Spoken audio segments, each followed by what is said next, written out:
அமலாக்கத்துறை பிஜேபியின் கூலிப்படைன்றாங்க. இதை மட்டும் சொல்லிடுறேன்.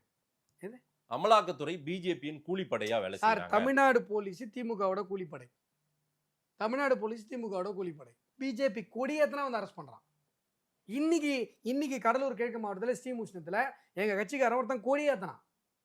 ஸ்ரீமுஷ்ணத்துல அவ்வளவு. அதுக்கு இது சரின்றீங்களா? இப்படி என்ன சொல்ல வரீங்க? இல்ல அதுக்கெல்லாம் பேசாத வாய் இதுக்கு பேசுதேங்கிறேன்.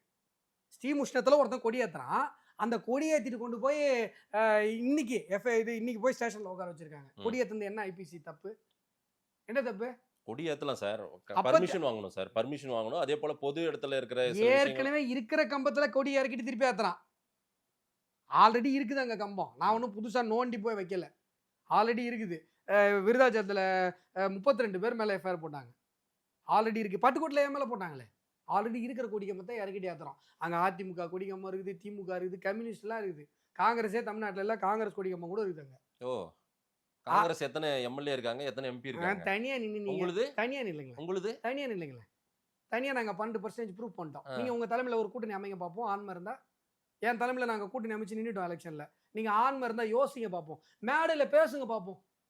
காமராஜர் ஆட்சின்றாங்க சார் நடக்கிறது. காமராஜர் ஆட்சி இப்ப நடக்கிறது தெரியுமா உங்களுக்கு? காங்கிரஸ்லாம் இங்க பேசிட்டு இருக்காரு.